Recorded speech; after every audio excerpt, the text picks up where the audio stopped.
Okay, it's 6:30 and I'm calling to order the Pickens County Council meeting of Monday, November 3rd, 2025. This meeting is being held to conform with the South Carolina Freedom of Information Act and the council's organizational rules. The public has been notified of the date, time, and place of this meeting, and public notice and the agenda has been placed on the county website as well as the bulletin board at this county administration building 24 hours prior to the start of the meeting.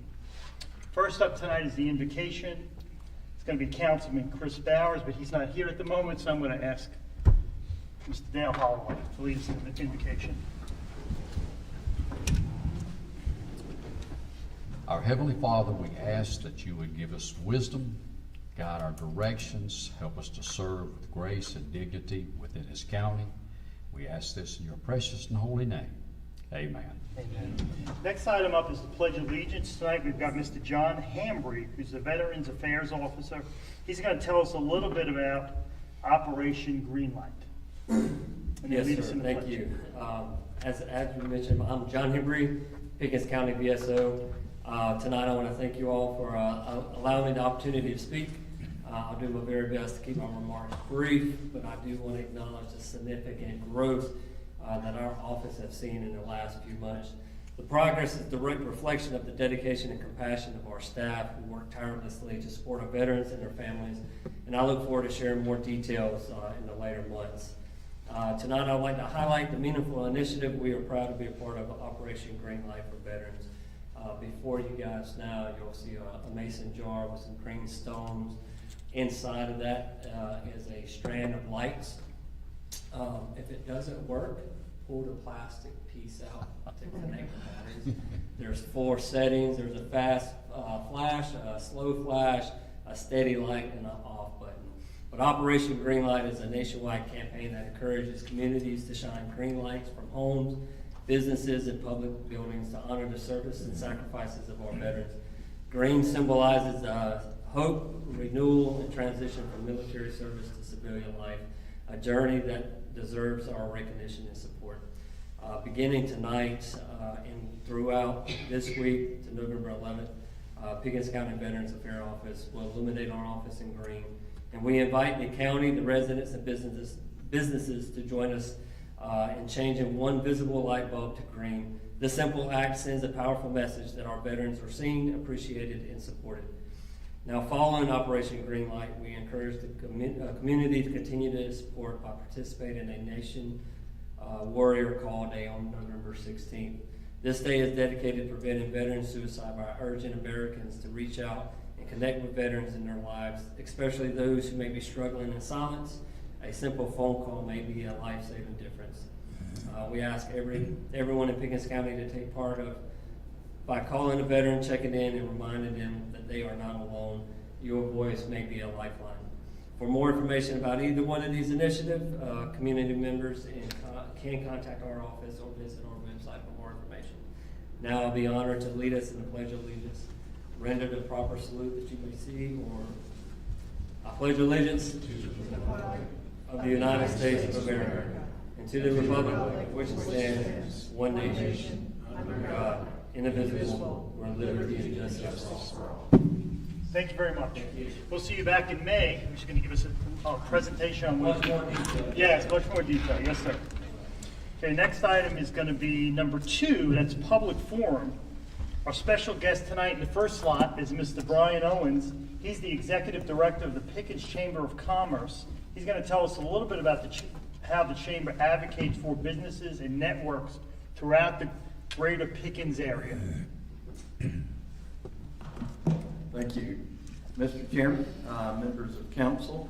I see some other faces I know around here too. So I'm Brian Owens. I am the Executive Director for the Greater Pickens Chamber of Commerce, and I appreciate you guys letting us talk a little bit about what we do and what our mission is.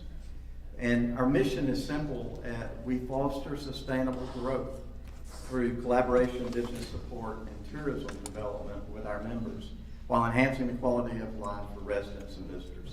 We have 3 strategic pillars: business support and advocacy, community development, tourism, and destination marketing. The Chamber currently represents over 180 local businesses and organizations, including small businesses, manufacturers, nonprofits, and public institutions. Our membership reflects the diversity of our regional economy, from retail and hospitality to construction and professional services. In the past fiscal year, the Chamber hosted or supported more than 25 ribbon cuttings and business networking events, generating visibility and fostering collaboration among our entrepreneurs. We actively engage with city and county leaders to promote policies that encourage small business growth. The Chamber has provided entrepreneurial support to more than 40 new or expanding businesses over the past year, resulting in an estimated 75 new local jobs created or retained. Small number, big results. The Chamber plays a central role in linking economic growth with community well-being. We coordinate and promote key community events. Just this past weekend before, the Pickens Appalachian Folk Festival was held. We partnered with Hagenville Historic Site, and we had our largest number of visitors to date. We had about 3,000 people at that event for our third year. Programs like the Passport to Pickens initiative, launched with the City of Pickens and local merchants, encourage residents and visitors to explore small businesses while boosting local spending. Tourism promotion remains a vital part of what we do, and we continue to strengthen Pickens County reputation as a destination for heritage tourism, arts, and authentic Appalachian culture. In summary, the Chamber is a business partner, and that's what we do with our businesses every day, is work with them, give them information about how to get connected with the Small Business Administration. We have a lot of people come to us for that. When we started in 1965, we have 22 members, and we've come a long way since those times. And we look forward to continuing to work with Pickens County, and we appreciate the opportunity you gave us to speak tonight. Thank you very much. Mr. Chairman and members of council, we have one other speaker this evening. I call Josh Medlin.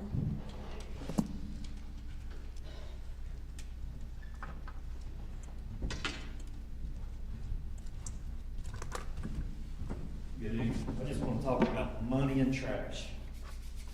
$1,003 is one tax bill. $1,917 is another tax bill. Can you tell me which one has more value out of the two? The $1,003 is $260,000 value.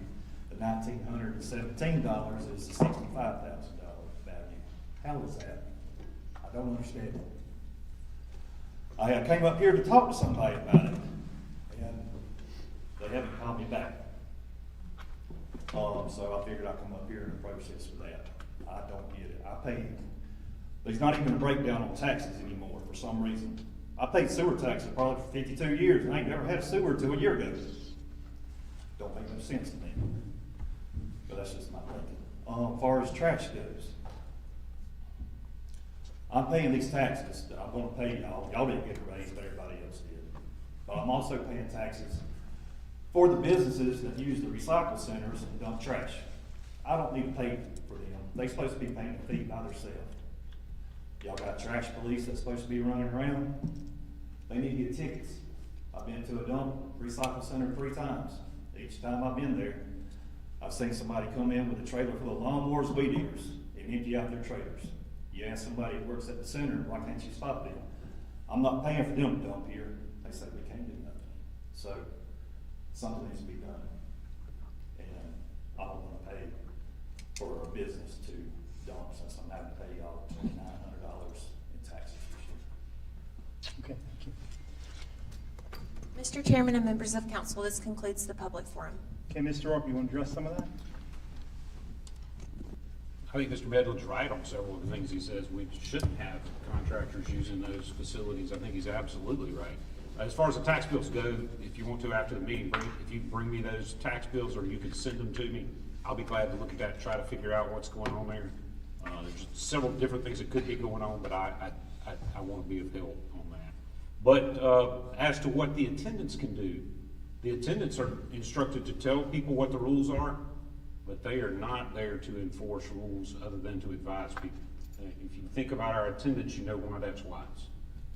What they instead should do, and what I've coached them to do, and what I know the Public Works leadership coaches them to do, is to contact environmental enforcement, get a tag number. Environmental enforcement can do a door knock and talk to these people about it. He's right, that tickets are the appropriate remedy in some instances, and tickets have been written, but it's something that we have to just keep working on. For many, many years, the rules were loose out there. And so people have gotten very, very good at taking advantage of those loose rules. Tires is a perfect example. Tire shops, we've had just two, I think, this past month, where we've had to tell those tire shops, stop that nonsense. There was a case made out of Anderson County, where an Anderson County business that we helped investigate was dumping tires in our centers. So we do work hard at that. He's got a good point to make. I'll be glad to help him with his tax bill. Explain why the sewer tax is on everybody's bill. Oh, sewer tax, thank you. It's the way that it's listed on the tax bill, it says sewer tax, and we do get that question every year. People will say, why am I paying a sewer tax? Come hook me up to the sewer. The truth of the matter is, many years ago, when the Pickens County Commerce Park was brought online, and the county also assumed sewer service treatment for Central and Liberty, that caused us to build some sewer plants, and that amount of money goes for the use on your tax bill, for the use for those industries that help us all, and the use for the schools that use those sewers, that sewer infrastructure. So it's really more of a county-wide fee for the availability of that sewer for economic development and for our schools. Okay, pay raises, I think we gave employees 5% this year, is that correct? That is correct. Your pay was frozen, our pay was frozen. I don't think the county council's had a pay raise. Y'all since didn't 2000. even consider that. I voluntarily pulled mine out of the state. I think we hadn't had a pay raise since 2017, right, Mr. Bowers?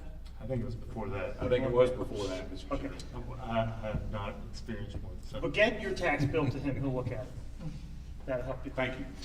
Okay, next item up is gonna be the approval of the minutes. I'm gonna make a motion to approve the minutes of October 6th, 20th, and 29th. Do I hear a second? Second. Okay, any discussion on that?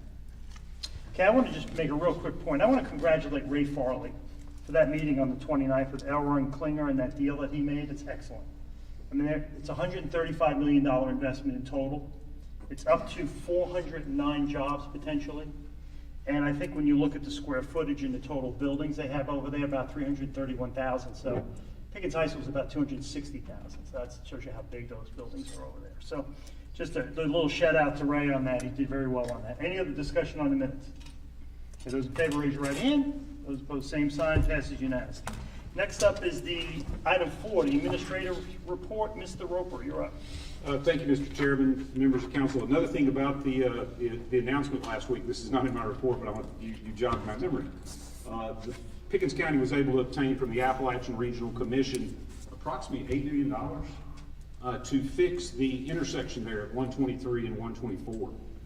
So that's a big part of this deal. The development of that part of the county has also allowed us to tap into that funding source to fix that DOT intersection. The developer will also have skin in that game. I think they have $2.5 million that they have to spend first before that $8 million is triggered. But a $10 million upgrade, in addition to everything else you mentioned, I think was a definite win for the community. I want to invite you all to come to the Pickens County Museum. We've unveiled a new Andrew Pickens Interpretive Center in the first floor of the museum, where you can learn more about the namesake of this county and other counties. I met somebody just the other day who was born and raised in Pickens County, Alabama. So it goes multiple counties. But you can learn a great deal about Andrew Pickens at the Interpretive Center. That upfit was paid for through a grant from the South Carolina 250th Celebration Committee. And so we're very proud of that, and we'd like to invite the public to attend. Our public safety building in the back, you'll see that construction continues. They've got a lot of the interior steel studs up. The outside of the building is taking good shape. You can see the beige, you can see the windows taking shape, and also you can see, if you go in and look around, you can see where the electrical panels are going to be, where the communications equipment's going to be. All that's getting finalized over the next couple of weeks with their as they're roughing in all of that. It's going really well for a late spring completion. We feel good about that. The other thing I want to mention about the public safety building is that we've got some expertise coming into the county next Monday night at 6 p.m. in this building downstairs. The Emergency Services Board will be meeting, and we have invited representatives from the South Carolina Department of Revenue and Fiscal Affairs to come and talk about funding of the 911 system. So any member of the public, any member of you, any member of the folks listening at home, welcome to come and listen to the Revenue and Fiscal Affairs people talk about the funding of the 911 system. The reason they're involved, you will know if you've ever looked on the second and third page of your phone bill. On the second and third page, you'll see the fees that are associated with either your landline or your cell phone.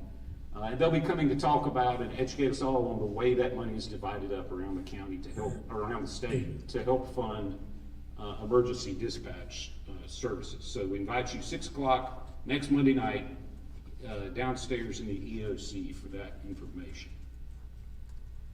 Another culvert update. You'll remember a little over a year ago we had many of our road culverts and many of our DOT bridges suffered damage. We continue our work on that. I think the most recent one that's come under our care and repair is at Rackley Lane, one that came up some months after the storm, but was clearly stormwater damage. So you can see that Rackley Lane has its box culvert in place. The fill is back in place. They're working on paving this week. That road should be open by the end of this week, I am told. We have already started mobilizing for the Rocky Bottom Bridge. And so they'll start that project, and as soon as that project is done, which will take us several weeks, but as soon as the Rocky Bottom Bridge project is done, we will then move to the last one that still remains, which is Country Creek. As you will recall, Country Creek has been a lower priority because it empties on both directions, and there's a very few number of homeowners there, but we appreciate their patience as we move through these last couple of culverts that need to be repaired. And then, as you came in, you may have seen an award out there on the table.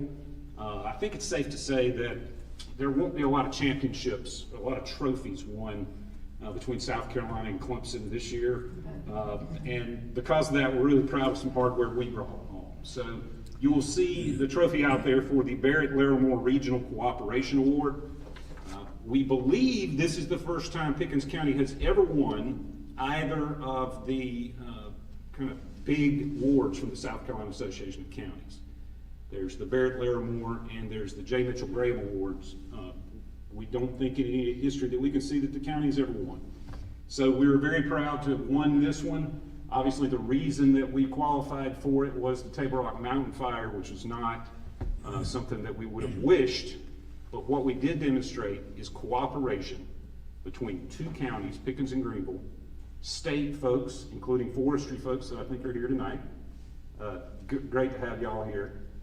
Federal resources, cities that were sending fire personnel, the South Carolina State Guard, Pickens County EMS, Pickens County Fire, Greenville County Emergency Management, Pickens County Emergency Management, all of them coming together. As I said at the time, the fire didn't care where the county lines were, didn't care where the state lines were, and the people didn't either. They wanted to see us all pulling together and working to combat it. At the end of the day, there were no structures lost. There were no major injuries. I think some of our first responders had minor cuts and bruises, but no loss of life. As Director Gibson described it, a triple crown win in this process. So we're very pleased and very proud to have brought home that award for our coordination, our good relationships. And the one last part, Mr. Chairman, I appreciate you giving me a moment to talk about this. The community volunteers. One of the first things after, Mr. Chairman, you and I talked, I was up at the Wesleyan camp, I called you for the emergency declaration, which you gave me in short order under the existing ordinance. That emergency declaration unlocked a lot of FEMA dollars for us, but one of the first things they told me is that I needed to get a mobile kitchen and a culinary crew up there to feed all these firefighters. We never had to do it, because Pickens County people fed those firefighters. They fed those emergency workers. They fed our EMS guys, emergency management, all volunteer. Amazing story, and amazing people that were willing to do that. And that's part of what this award recognizes. So for my own part, I want to say thanks to all of the first responders, all of the emergency management folks, but thanks to this community for pulling together and unlocking this award for us and keeping our our folks willing and able to combat that fire. Mr. Chairman, members of council, any questions that I can answer? Any questions from Mr. Roper?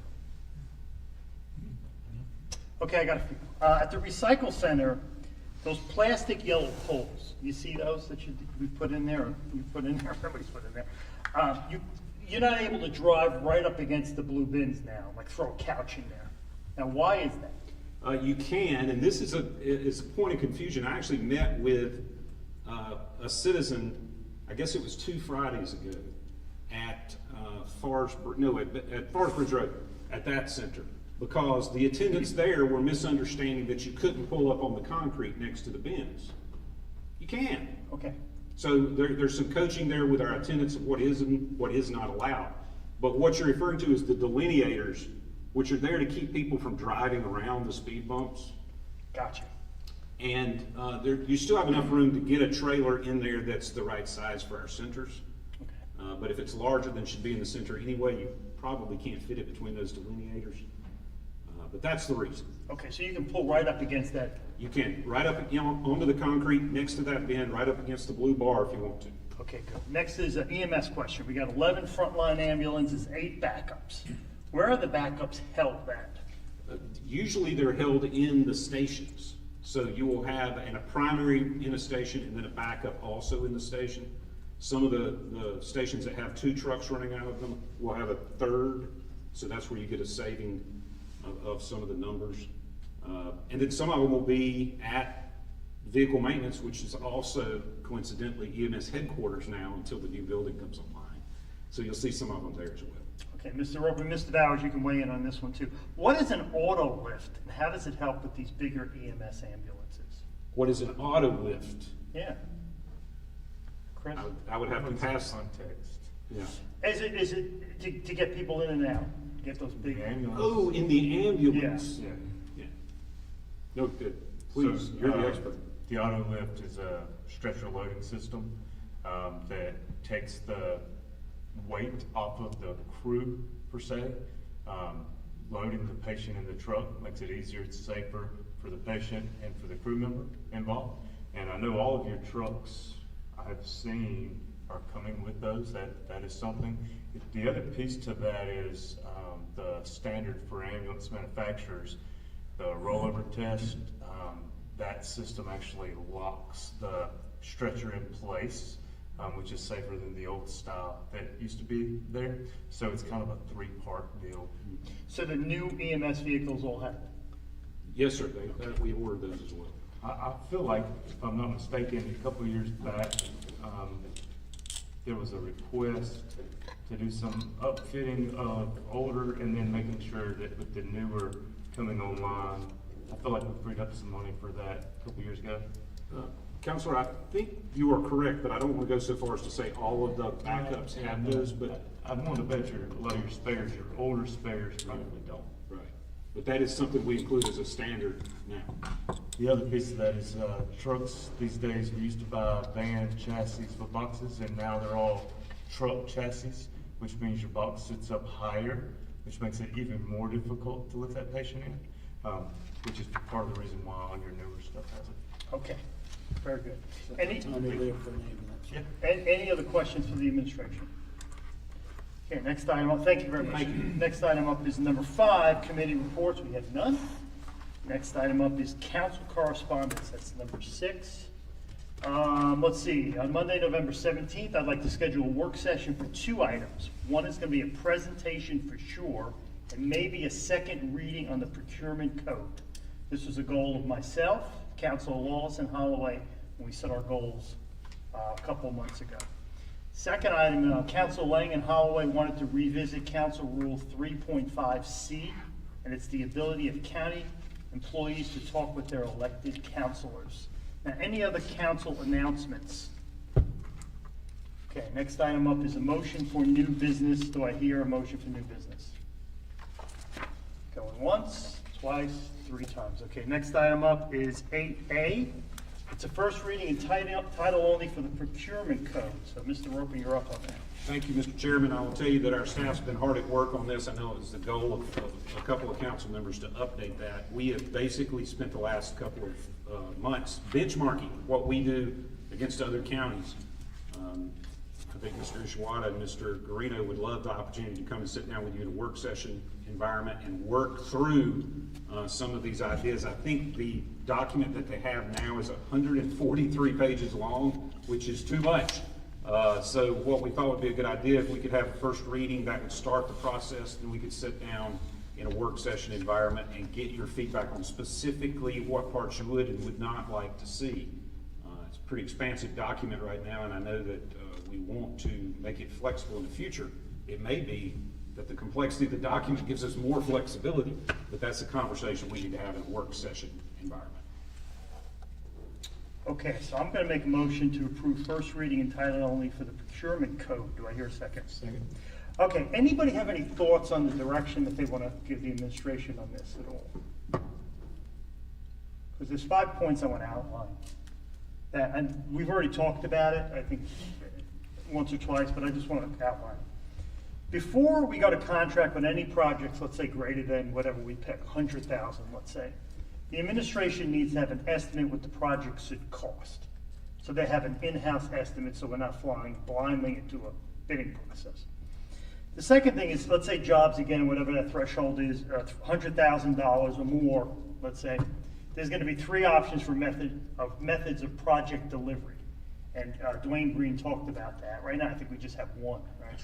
Now, there'll be 3. So design, bid, and build. There'll be design, build, and there'll be construction manager risk. So that will give the administration 3 options. They have flexibility. Third thing I'm hoping is in there is projects that are less than 100,000. Council will approve that allocation and probably the project, but Mr. Roper will then have the flexibility to choose the contractors, or what they call the IDCs, that he can just call without council approval. He doesn't have to run through the bid process. Those are like favored contractors. The fourth thing would be improving the bidding process so we get more competitive bids and then more competitive. And then the final thing is Mr. Bowers mentioned, Councilor Bowers mentioned, streamlining the rules for departments when they make small purchases within their budget. Now, we're going to discuss this in detail on Monday, November 17th. Any other thoughts on that? I would caution and say in favor of contractors. Okay. Well, I guess there'd be some kind of method that you'll use to create a list. I apologize, I didn't hear the question. But, like, for example, I have a bunch of rental properties. I just, layman's terms. I got a list for plumbers, for this, for that I can just go to. I'll ask them for prices, and I'll pick one. Now, you'll have a list like that you create, but somehow you'll get it to where it's not your family and friends. And it's also the most competitive ones. Are you working on a method to do that? So there'll be options for that, but for example, we could do a request for qualifications for plumbers that would like to qualify for this list. That'll have to be an open process. We'll have to vet the qualifications of those folks. And then, depending on the rules you all set up, we could, as it is now, for a small project of let's say $10,000, we can get 3 quotes. So a lot of these rules need to be set up by you all at your comfort level. We want to ensure that it's competitive. We want to ensure that it's transparent. But we would probably up front do a request for qualifications and try to do that every so often to make sure we're refreshing the list with folks that are willing to do that kind of work. Okay, any other discussion on that? It had come up like Clemson University, which is significantly larger, but has a vendor management software. And anybody who wants to work with them submits as a vendor, like puts in your RFQ or whatever your details are. And then the university can either request for people to apply for projects or they can go out and ask specific groups. And when I'd ask our presenter about that software, he's like, it's just gonna depend on whether or not we wanna be at that level. So I would like to know what, there's software that solves a lot of this, so we can have people do it, and it's not just, a literal list with phone numbers, but we're managing it and keeping it very open source where people can add their information as they want to participate. So that's another thing I'd like to understand is how much of this can be automated or can just be collectively managed. Okay. Yeah, I didn't be surprised if we talk about all 5 of those things in that one meeting, but we could. We'll see how quickly it goes. Any other discussion on that motion? Okay, this is first reading and title only for procurement code. Those in favor, raise your right hand. Those opposed, same sign, passes unanimously. Next up is item number 9, ordinances for second reading, which there are none. Item 10A is third reading of amendments to an ordinance related to the county road system. This was an administration goal. So, Mr. Roper, what comments do you have on this? Yes, sir. This is the document you have in front of you, and I apologize, I know you received it by email after you received the written packages. That's because the document that we gave you in the packages was not the one that the county attorney had signed off on. She went through and made some edits and some simplifications and made it standard language, which is the document that you saw for third reading that you received by email. Much of this information, a huge lion's share of this information, is what we talked about at the work session last time. You'll remember when we had the engineers step us through the things that would modernize our roads, requirements in our roads guides that are in our ordinance. It also simplifies and standardizes and puts it in a committed place instead of having it show up in two contradictory places in our ordinances.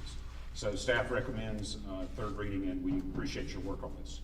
Okay, any questions for the administration? Okay, I'm gonna make a motion. Go first. On the, Well, let me just do the motion, we'll have a discussion. Okay. How's that order?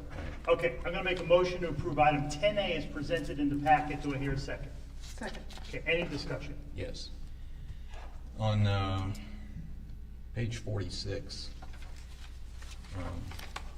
figure 1.11a, on the earth shoulder, just want to make sure, can somebody explain how that is going to be? Because obviously our insurance rates for Pickens County and South Carolina as a whole are extremely high because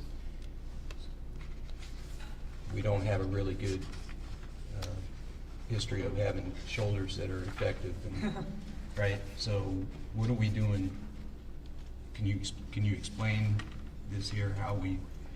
So that would bring the county's shoulder up to a DOT standard for a secondary road, and that would be what we look for a county and their shoulder clearance. Okay, so what are we gonna do as far as being able to make sure these things don't need to maintain, once a month, or if it rains, there's gonna be washouts since it's earthen, right? So how are we? That's just the terminology for that drawing, but it will be grass, and that will hold back the soil that we need there. Okay. Because, we have, right now, our roads come to the end, and then there's that dip, there's a dip before you can get to. Right. No, and that's causes a lot of problems where South Carolina really is known for high insurance rates because the roads are so bad. I can say, Mr. Lang, and please correct me if I'm wrong, but I think you're hitting right on it. Many county roads that we've inherited through the years don't have anything close to this standard. So this would apply to the new roads that are permitted going forward, but that's exactly right. So many roads we have where we barely have room for two vehicles to pass, but that's a county road. That's as far as history in the road book tells us. Right. Any other questions for the administration? Any other comments? Just for the record, I'm still not happy with section 32.2, section A, the definition. As I voiced the last meeting, I just wanted to go back and say it again. Other than that, I think it's a great document. Okay. Anything else? Okay. Those in favor, raise your right hand. Those opposed, same sign. That passes unanimously. Thank you very much. Thank you all. Thank you. Thank you. Okay. Next up is going to be 11A. It's a presentation from the South Carolina Forestry Commission. Helen Moore and Drake Carroll. Good evening. Thanks for allowing us to come out and just let you know what we're doing to keep Pickens County residents safe in the wake of future wildfires and where we're standing and what we're working on. I first want to start with our fire weather outlook for this part of the state. I will tell you we depend on a nationally produced map that shows fire danger across the country. All federal agencies and all state agencies refer to this map on a 3-month outlook. So our outlook here in Pickens County is in the red, as is the rest of the footprint of the league. So extra fuels on the ground mean we're at a higher risk. How are we looking right here, right now, in terms of our weather? Well, we were pretty dry before last week. Last week at Table Rock at our Our weather station at Table Rock recorded about 5 inches last week. So great, we're all sighing relief for the short term. Looks like maybe a little more rain in the forecast over the next 10 days, but not a whole lot. So we do know we're in a weather pattern that could lead us to a more dry winter. So that definitely is on our radar and some things that we're working with in that space. We are continuing, like we always are, continuing to monitor our weather and keep up with that. I do want to let you know that right now you're going to see some smoke in the skies here in Pickens County. We have the third TREX training. It's a training exchange that brings in about 50 people from all over the world who train and do prescribed fire right here in the South Carolina mountains. And Ken spoke earlier about our amazing ability to take care of one another and the support that we felt as firefighters on top of that rock from day one to the end. But I want you all to know the support that these communities and this county give us through our prescribed fire programs on public lands. It's huge. People ask us all the time, how can you make my land safer with prescribed fire? And the TREX Training Exchange is just that. We have 40 burn units across the mountains of South Carolina into North Carolina that we hope to burn starting Wednesday through the 14th. Everyone gathered today at the Wesleyan Camp at Table Rock. Like I said, this is the third time we've held this event, and we're really excited to have everyone here and to implement these prescribed fires across the public lands and private lands across the mountains of South Carolina. Good news, the very best thing we can do to make public lands and private lands safer in the wake of wildfire and wildfire starts is prescribed fire, and that's exactly where we're at right now. And then our Helene impacted areas, of course, we have a lot of down debris. You all know that, you see it, but our public is starting to forget that, right? It takes 6 months for us to forget about a big wildfire like Table Rock is what research shows us. So we're moving into that space of we're starting to forget as a public. So we have got to keep that at the forefront. We have got a new campaign that we're pushing out right now across the mountains, across all Helene impacted areas. Helene left a mean scene and a lot of great information here. These are going out to Billy and to fire departments. We're posting one-pagers already along the Highway 11 corridor to inform the public to be careful not to burn anything in your yard, if at all possible. We're really discouraging that with all the Helene damage on the ground. Continuing to work, like I said, with Pickens County Emergency Services and all of our emergency services on all counties across the South Carolina mountains, especially where we've got these Helene impacted forests. And social media, also a big social media campaign going on right now at the South Carolina Forestry Commission website, our Facebook page, and across the board. So, yeah, any questions for me? Any questions from the council? Yeah, you mentioned recommending people don't burn. So is there a burn ban? No burn ban, and that is confusing, right? Because folks like to burn their leaves, and they like to be able to take care of all of those leaves that we've got falling right now. But we're just really concerned about the added fuels on the grounds with Helene. So we're not saying you can't burn, but we're just saying please be careful, because those fuels that were down in the spring were not fully available. They were not dry. Now they're dry, right? They've made it through the summer season, the hot sun. They're more dry than they were in March when we had Table Rock, which is a concern. The other concern there, of course, I didn't mention very deeply, but that is our access. We're still trying to establish access in a lot of these areas, but there's many, many places we can't just put a dozer line in. We have a saw crew that's got to follow them. Right now, the state parks, Devil's Fork is working with a big grapple loader clearing lines all the way up around the park. So there's a lot of this fire break work going on partner lands across the mountains, but we're just still dealing with this.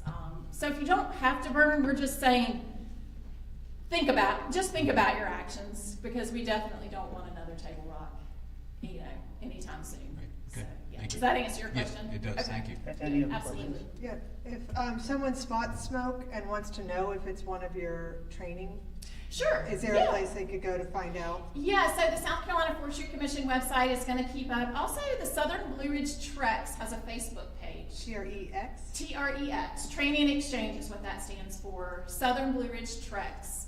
And all the local departments are aware that we've got burning going on. We have put up Trex flyers in that same Highway 11 corridor where we put all the Helene information. So we have a full PIO crew here.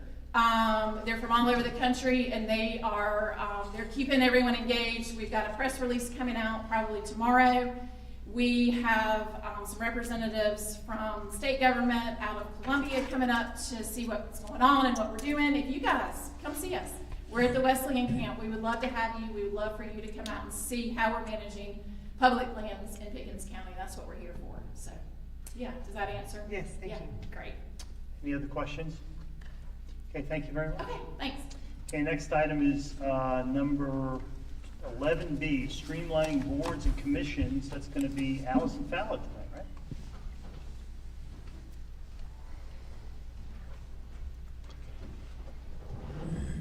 I appreciate y'all letting me step in for Ms. Pratt tonight as she had a family emergency. So I'll do my best to run through the notes that I found on her desk. I did meet with her last week about some of these, and a lot of them are related to my division and department, so I have a pretty good concept of them.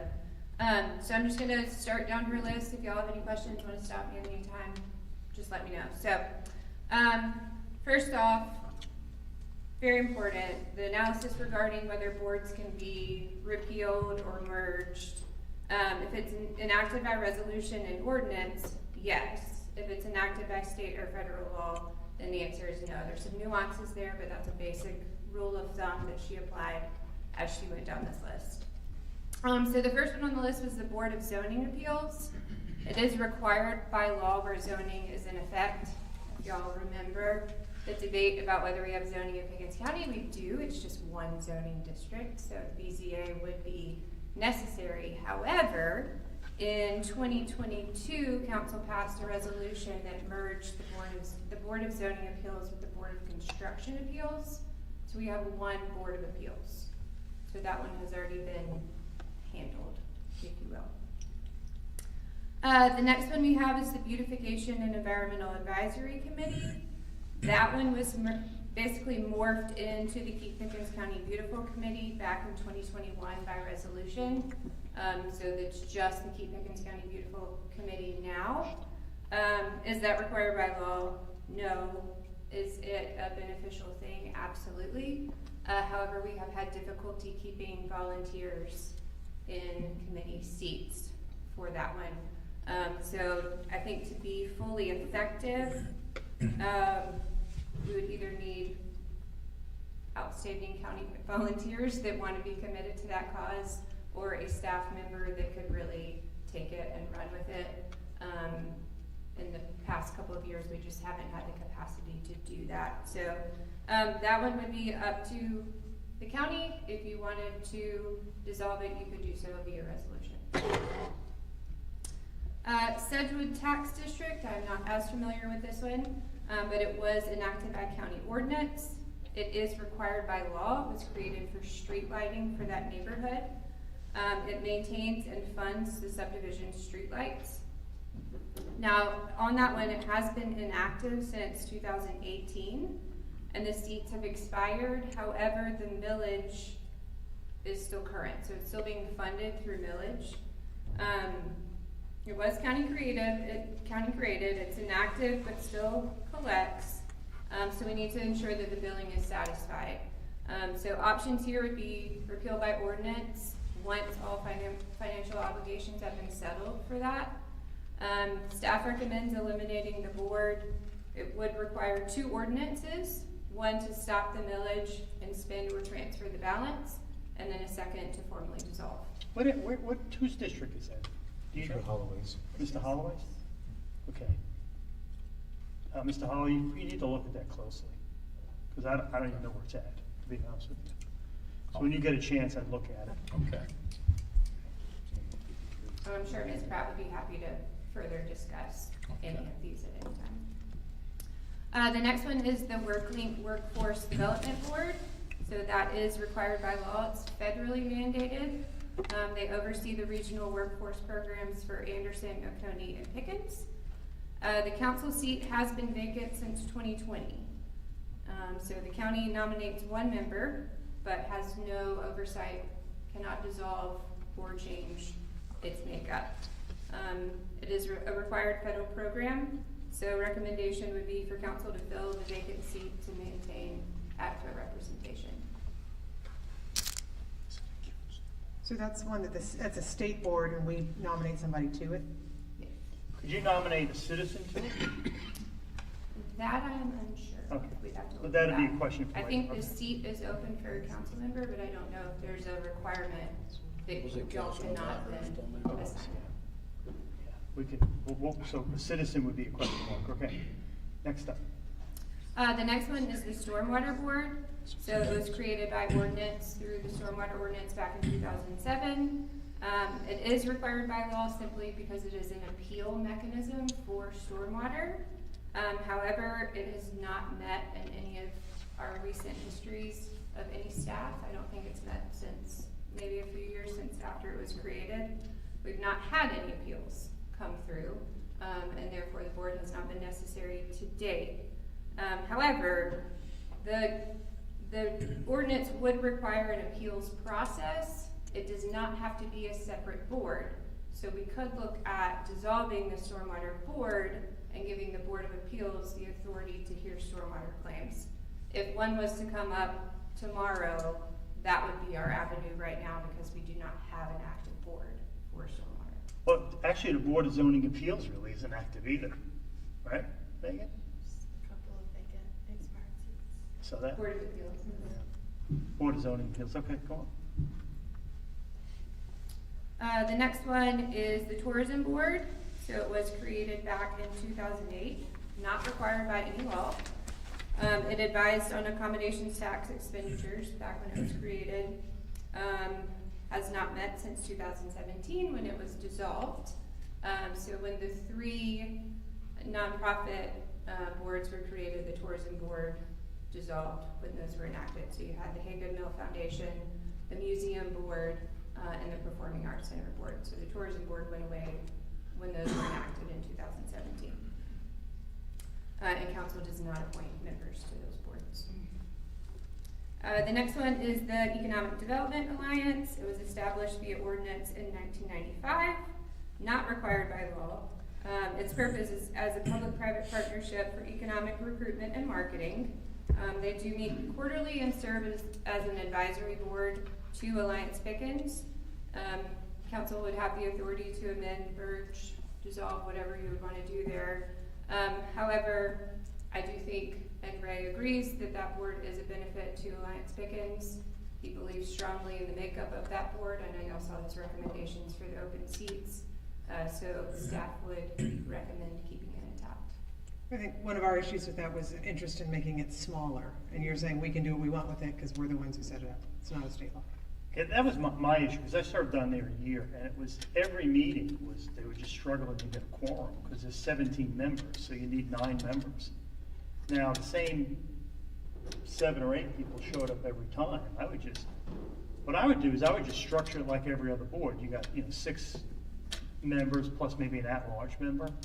You just have 7 members, you just have them come from anywhere in the county, then that have to be by district. That was my thinking on it, just to make it easier, So what do you, was that the last one? That was- Okay, well, so what do you just want to do with this? Do you want to just ask for a recommendation, have a committee meeting? Or do you think we can handle it at a regular meeting? Or what is it you got, what do you want to do? Mr. Chairman, I think that asking for a recommendation sounds like you kind of you shared with us a plan. Make it formal, put it in writing. I don't see why we couldn't handle that in a regular meeting. Okay, anybody else? Okay, Megan, you're up, that's your job then.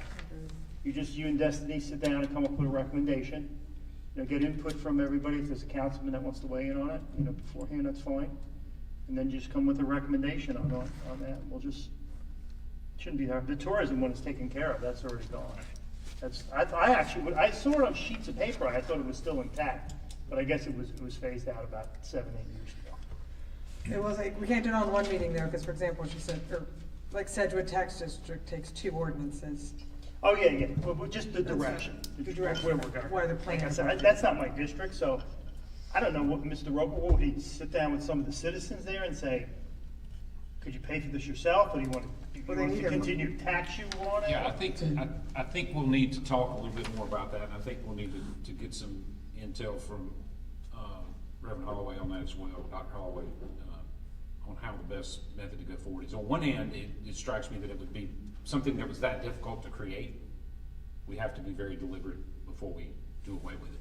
But my point is that there really hasn't been a board meeting for 7 years, so does it even need a board? Right, so the question is, are they gonna have to replace the light system in 5 years? And in case they do we need to keep collecting that revenue, and then they could reconstitute their board? We've gotta do some Okay, talking work that out. about We're that. gonna need a homeowners association. Yeah. Or do they need an HOA, right? If it won't even exist anymore. Okay, is that it? Any other comments? Okay, thank you very much. Okay, next up is going to be the consent agenda. There's nothing on that. That's item 12. Item 13 is executive session. I'm going to make a motion for 2 things. Legal advice regarding a request by residents of the Delwood subdivision. That's the first item. Second thing is, my motion is for the appointments to a few boards and commission seats. So that's my motion tonight to go in executive session. Do I hear a second? Second. Any discussion? Okay, we're going to break about 10 minutes and then go in the back. So if you want to speak